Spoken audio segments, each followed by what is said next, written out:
നമസ്കാരം, ഏവർക്കും എൻ്റെ യൂട്യൂബ് ചാനലിലേക്ക് സ്വാഗതം.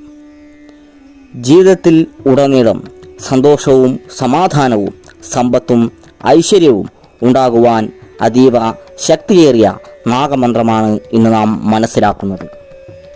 ജീവിതത്തിൽ എല്ലാവിധ ഉയർച്ച ഉണ്ടാകുവാനും ധനം, കീർത്തി, പദവി എന്നിവയെല്ലാം മേൽക്കുമേൽ വന്നു ഭവിക്കുവാനും ദാരിദ്ര്യം മാറി സർവ ഐശ്വര്യവും ഉണ്ടാകുവാനും എല്ലാവിധ തടസ്സങ്ങളും മാറുവാനും ജീവിതത്തിലെ എല്ലാവിധ കാര്യങ്ങളും അനുകൂലമാകുവാനും ഈ മന്ത്രം നിങ്ങൾക്ക് ഉപകാരമാണ്. നിങ്ങൾ ഈ ചാനൽ ഇതുവരെ സബ്സ്ക്രൈബ് ചെയ്തിട്ടില്ലെങ്കിൽ സബ്സ്ക്രൈബ് ചെയ്യുകയും ലൈക്ക് അടിക്കുകയും ഹൈപ്പ് ചെയ്യുകയും കമൻറ്റുകൾ രേഖപ്പെടുത്തണമെന്നും അഭ്യർത്ഥിക്കുകയാണ്. എല്ലാവിധ രോഗ ദുരിതത്തിൽ നിന്നും ഒരു മോചനം ലഭിക്കുവാനും ഈ മന്ത്രം ഉപകാരമാണ്. ഈ മന്ത്രം പ്രഭാതവേളയിലോ വൈകിട്ടുള്ള സന്ധ്യാവന്തന വേളയിലോ ഉരുവിടാവുന്നതാണ്. പ്രഭാതവേളയിലാണ് ഉചിതം. അതിന് കഴിയാത്തവർ സന്ധ്യാവന്തന വേളയിൽ ഉരുവിടുക.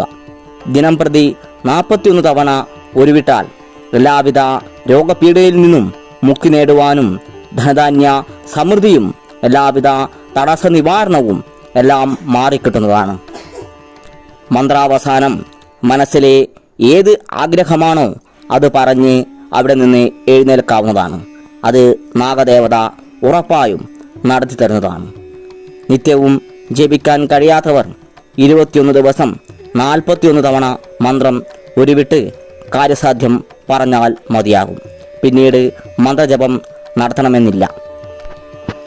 ഇനി നമുക്ക് മന്ത്രമൊന്ന് പരിചയപ്പെടാം.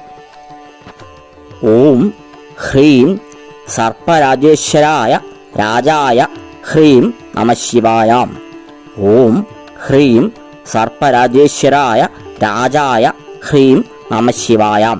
ഇങ്ങനെയാണ് മന്ത്രം ഉരുവിടേണ്ടത്. ഈ മന്ത്രം ഉരുവിടുന്ന ദിവസങ്ങളിൽ ഭക്ഷണ പദാർത്ഥങ്ങൾ എന്തും കഴിക്കാം. പക്ഷേ മന്ത്രം ഉരുവിടുന്നതിന് 3 മണിക്കൂർ മുമ്പായി കഴിച്ച് മന്ത്രം ഉരുവിടുന്നതാണ് ഉചിതം. കുളിച്ച് ശുദ്ധമായി മന്ത്രം ഉരുവിടുക. അശുദ്ധി കാലയളവിൽ ഇത്തരത്തിലുള്ള മന്ത്രങ്ങൾ ഒന്നും തന്നെ ഉരുവിടാതിരിക്കുക. നിങ്ങളുടെ മനസ്സിലെ ഏത് വിധത്തിലുള്ള ആഗ്രഹങ്ങളും നാഗദൈവങ്ങൾ നടത്തി തരുന്നതാണ്. അത്രയ്ക്കും ശക്തിവക്തമായ ഒരു മന്ത്രമാണ് ഇത്.